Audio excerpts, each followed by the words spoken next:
ओम शांति। आज है 9 जनवरी 2022 के अव्यक्त महावाक्य। पहले एक नज़र मुरली के मुख्य पॉइंट्स पर। आज बाप दादा ने कहा, जिससे प्यार होता है उसकी कमी अच्छी नहीं लगती। सोचते हैं कैसे भी करके इस कमी को परिवर्तन कराना है। इसलिए तो बाप को भी बच्चों की कमी सदा कमाल के रूप में परिवर्तन करने का शुभ संकल्प रहता है। बाप से तुम बच्चों की मेहनत देखी नहीं जाती, क्योंकि दाता, विधाता और वरदाता, इन तीनों संबंध से तुम इतने संपन्न बन गए हो जो बिना मेहनत रूहानी मौज में रह सकते हो। कभी बाप को दाता के रूप में याद करो तो रूहानी अधिकारीपन का नशा रहेगा। कभी शिक्षक के रूप में याद करो तो गॉडली स्टूडेंट के भाग्य का नशा रहेगा।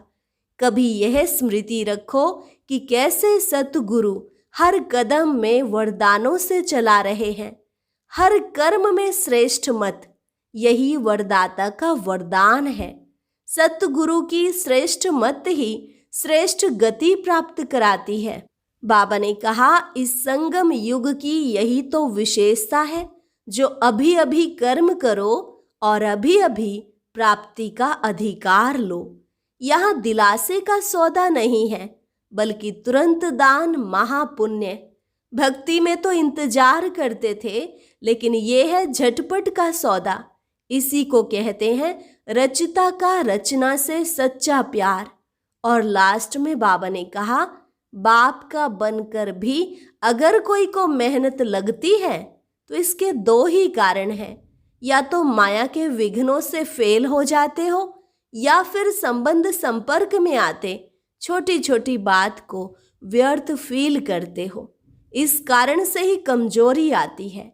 इसलिए ना फेल होना है, ना फील करना है। और अब सुनते हैं महावाक्यों को विस्तार से।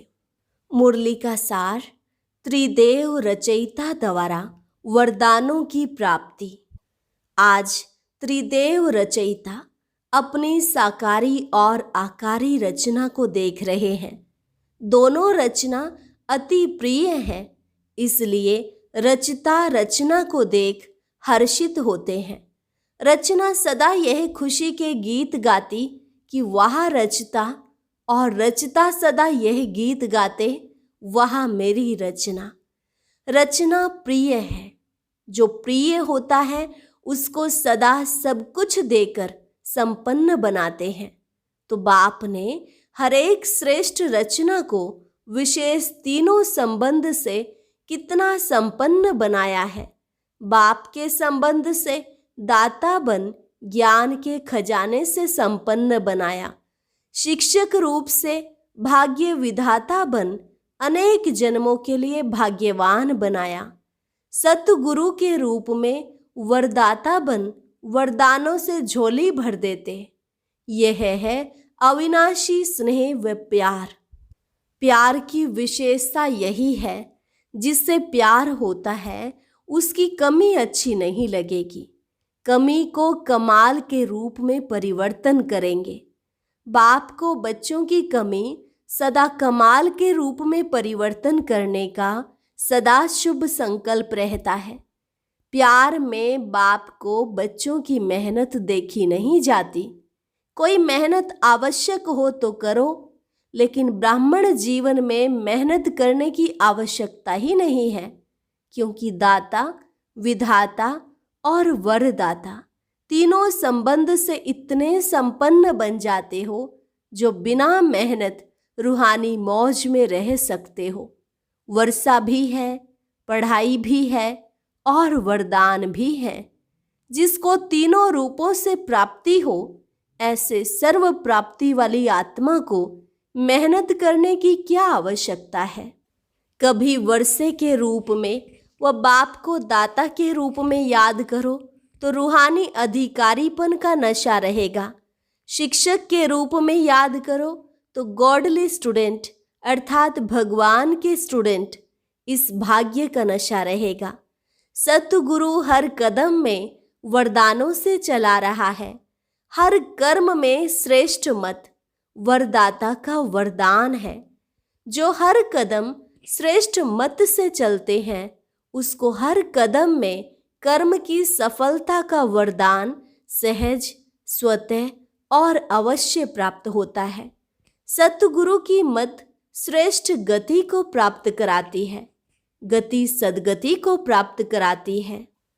श्रेष्ठ मत और श्रेष्ठ गति अपने स्वीट होम अर्थात गति और स्वीट राज्य अर्थात सद्गति, इसको तो प्राप्त करते ही हो, लेकिन ब्राह्मण आत्माओं को और विशेष गति प्राप्त होती है। वह है इस समय भी श्रेष्ठ मत के श्रेष्ठ कर्म का प्रत्यक्ष फल अर्थात सफलता। यह श्रेष्ठ गति सिर्फ संगम युग पर ही आप ब्राह्मणों को प्राप्त है। इसलिए कहते हैं जैसी मत वैसी गत। वो लोग तो समझते हैं मरने के बाद गति मिलेगी, इसलिए अंतमति सो गति कहते हैं। लेकिन आप ब्राह्मणों के लिए इस अंतिम मरजीवा जन्म में हर कर्म की सफलता का फल अर्थात गति प्राप्त होने का वरदान मिला हुआ है। वर्तमान और भविष्य सदा गति सद्गति है ही है। भविष्य की इंतजार में नहीं रहते हो। संगम युग की प्राप्ति का यही महत्व है। अभी अभी कर्म करो और अभी अभी प्राप्ति का अधिकार लो। इसको कहते हैं एक हाथ से दो, दूसरे हाथ से लो। कभी मिल जाएगा और भविष्य में मिल जाएगा, यह दिलासे का सौदा नहीं है। तुरंत दान महापुण्य ऐसी प्राप्ति है। इसको कहते हैं झटपट का सौदा। भक्ति में इंतजार करते रहो, मिल जाएगा मिल जाएगा। भक्ति में है कभी और बाप कहते हैं अभी लो।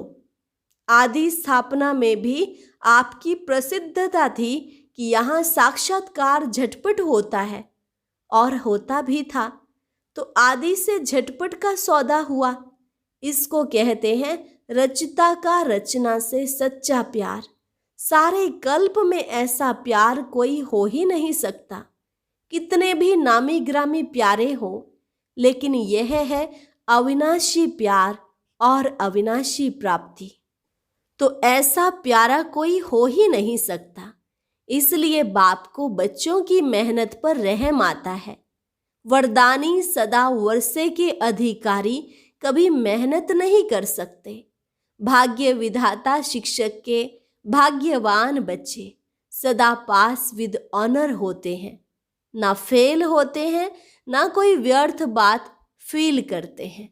मेहनत करने के दो ही कारण हैं, या तो माया के विघ्नों से फेल हो जाते हो, वह संबंध संपर्क में चाहे ब्राह्मणों के चाहे अज्ञानियों के दोनों संबंध में कर्म में आते छोटी सी बात में व्यर्थ फील कर देते हैं, जिससे आप लोग फ्लू की बीमारी कहते हो।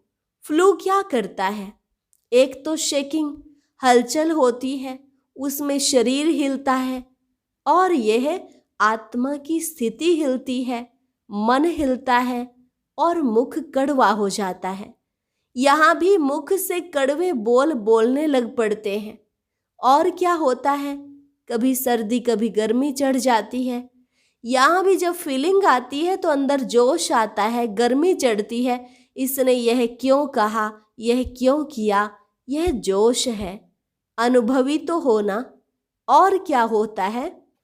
खाना पीना कुछ अच्छा नहीं लगता है।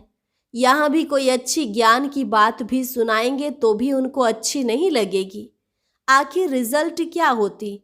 कमजोरी आ जाती है। यहाँ भी कुछ समय तक कमजोरी चलती है, इसलिए ना फेल हो ना फील करो। बाप दादा श्रेष्ठ मत देते हैं। शुद्ध फीलिंग रहे, मैं सर्वश्रेष्ठ अर्थात कोटों में कोई आत्मा हूँ।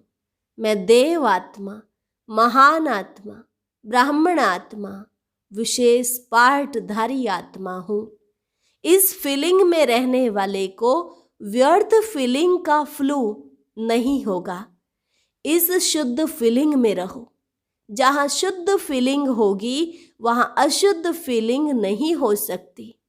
तो फ्लू की बीमारी से अर्थात मेहनत से बच जाएंगे और सदा स्वयं को ऐसे अनुभव करेंगे कि हम वरदानों से पल रहे हैं, वरदानों से आगे उड़ रहे हैं, वरदानों से सेवा में सफलता पा रहे हैं। मेहनत अच्छी लगती है, वो मेहनत की आदत पक्की हो गई है। मेहनत अच्छी लगती, वह मौज में रहना अच्छा लगता है। कोई कोई को मेहनत के काम बगैर और कोई काम अच्छा नहीं लगता है। उनको कुर्सी पर आराम से बिठाएंगे तो भी कहेंगे हमको मेहनत का काम दो। यह तो आत्मा की मेहनत है और आत्मा 63 जन्म मेहनत कर थक गई है। 63 जन्म ढूंढते रहे ना, किसको ढूंढने में मेहनत लगती है ना, तो थके हुए पहले ही हो। 63 जन्म मेहनत कर चुके हो, अब एक जन्म तो मौज में रहो। 21 जन्म तो भविष्य की बात है, लेकिन यह एक जन्म विशेष है। मेहनत और मौज दोनों का अनुभव कर सकते हो। भविष्य में तो वहां ये सब बातें भूल जाएंगी। मजा तो अभी है, दूसरे मेहनत कर रहे हैं और आप मौज में हो। अच्छा, टीचर्स ने भक्ति की है, कितने जन्म भक्ति की है, इस जन्म में तो नहीं की है ना। आपकी भक्ति पहले जन्म में पूरी हो गई। कब से फिर भक्ति शुरू की, किसके साथ शुरू की? ब्रह्मा बाप के साथ साथ आपने भी भक्ति की है। कौन से मंदिर में की? तो भक्ति की भी आदि आत्माएं हो और ज्ञान मार्ग की भी आदि आत्माएं हो। आदि की भक्ति में अव्यभिचारी भक्ति होने कारण भक्ति का आनंद सुख उस समय के प्रमाण कम नहीं हुआ। वह सुख और आनंद भी अपने स्थान पर श्रेष्ठ रहा। भक्त माला में आप हो। जब भक्ति आपने शुरू की तो भक्त माला में नहीं हो। डबल फॉरेनर्स भक्त माला में थे। भक्त बने या भक्त माला में थे? अभी सब सोच रहे हैं कि हम थे व नहीं थे। विजय माला में भी थे, भक्त माला में भी थे। पुजारी तो बने लेकिन भक्त माला में थे। भक्त माला अलग है। आप तो ज्ञानी सो भक्त बने, वो है ही भक्त। तो भक्त माला और ज्ञानियों की माला में अंतर है। ज्ञानियों की माला है विजय माला, और जो सिर्फ भक्त हैं ऐसे 9 भक्त जो भक्ति के बिना और बात सुनना ही नहीं चाहते, भक्ति को ही श्रेष्ठ समझते हैं। तो भक्त माला अलग है, ज्ञान माला अलग है। भक्ति जरूर की लेकिन भक्त माला में नहीं कहेंगे, क्योंकि भक्ति का पार्ट बजाने के बाद आप सबको ज्ञान में आना है। वह 9 भक्त हैं, आप 9 ज्ञानी हो। आत्मा में संस्कारों का अंतर है। भक्त माना सदा मंगता के संस्कार होंगे। मैं नीच हूँ, बाप ऊंचा है, यह संस्कार होंगे। वह रॉयल भिखारी हैं और आप आत्माओं में अधिकारीपन के संस्कार हैं। इसलिए परिचय मिलते ही अधिकारी बन गए। समझा? भक्तों को भी कोई जगह दो ना, दोनों में आप आएंगे क्या? उन्हों का भी आधा कल्प है, आपका भी आधा कल्प है। उन्हों को ही गायन माला में आना ही है। फिर भी दुनिया वालों से तो अच्छे हैं, और तरफ तो बुद्धि नहीं है, बाप की तरफ ही है। शुद्ध तो रहते हैं, पवित्रता का फल मिलता है, गायन योग्य होने का। आपकी पूजा होगी, उन्हों की पूजा नहीं होती।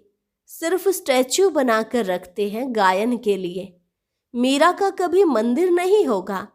देवताओं मिसल मीरा की पूजा नहीं होती, सिर्फ गायन है। अभी लास्ट जन्म में चाहे किसी को भी पूज लेवें, धरनी को भी पूजें तो वृक्ष को भी पूजें, लेकिन नियम प्रमाण उन्हों का सिर्फ गायन होता है, पूजन नहीं।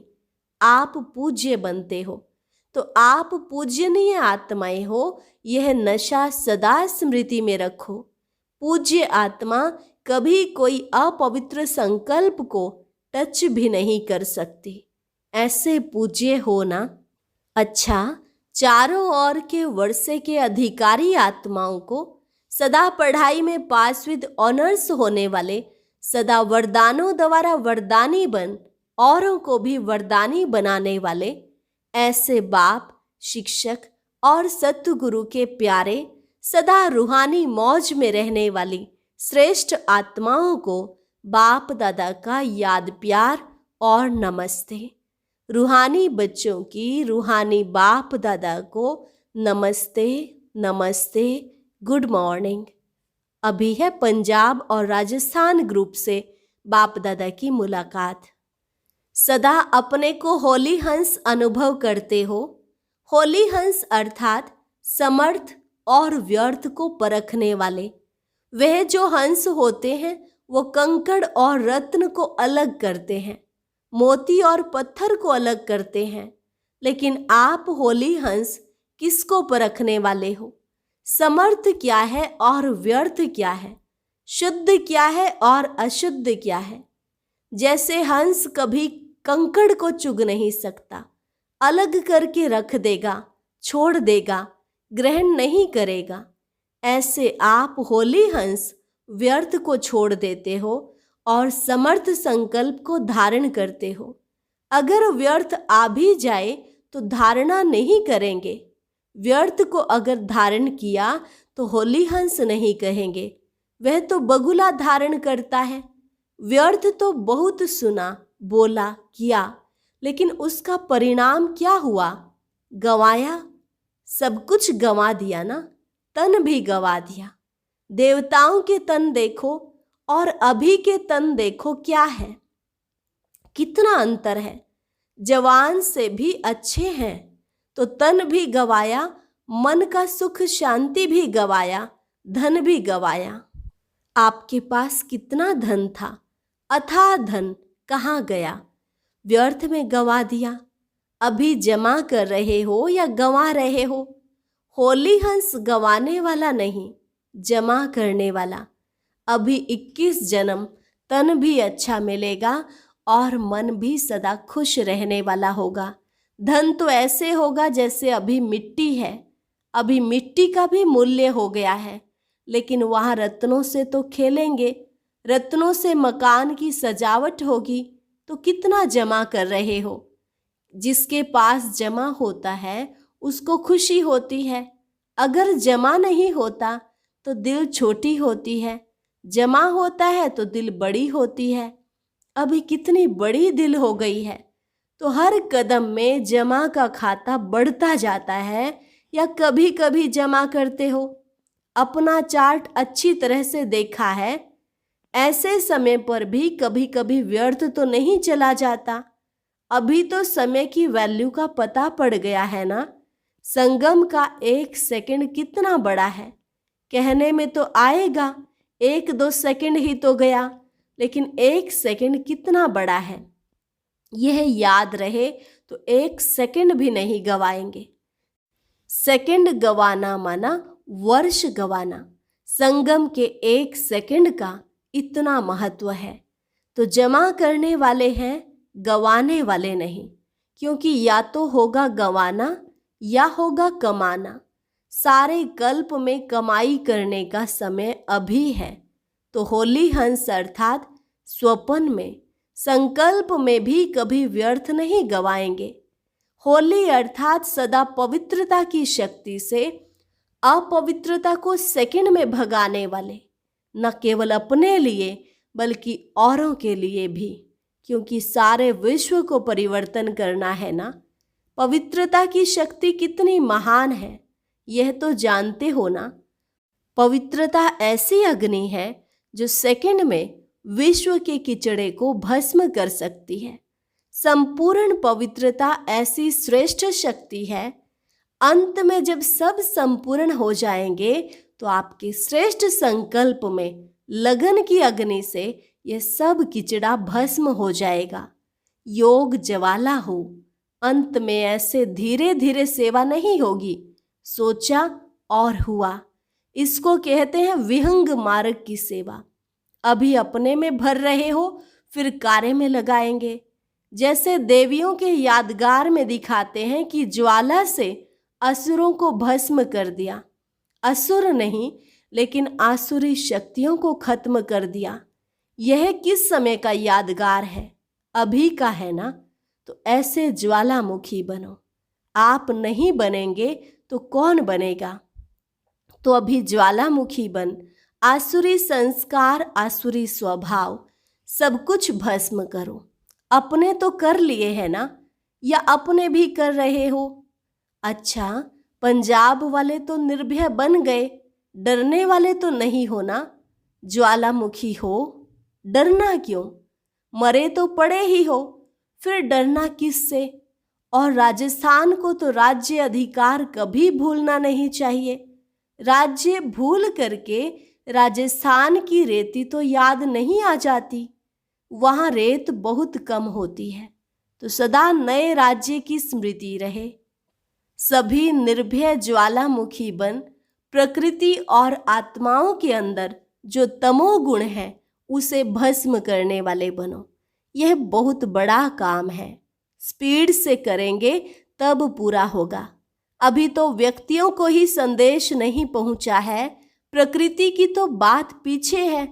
तो स्पीड तेज करो, गली गली में सेंटर हो, क्योंकि सरकमस्टांस प्रमाण एक गली से दूसरी गली में जा नहीं सकेंगे, एक दो को देख भी नहीं सकेंगे, तो घर घर में गली गली में हो जाएगा ना। अच्छा, वरदान चलन और चेहरे द्वारा पुरुषोत्तम स्थिति का साक्षात्कार कराने वाले ब्रह्मा बाप समान भव। चलन और चेहरे द्वारा पुरुषोत्तम स्थिति का साक्षात्कार कराने वाले ब्रह्मा बाप समान भव। जैसे ब्रह्मा बाप साधारण तन में होते भी सदा पुरुषोत्तम अनुभव होते थे।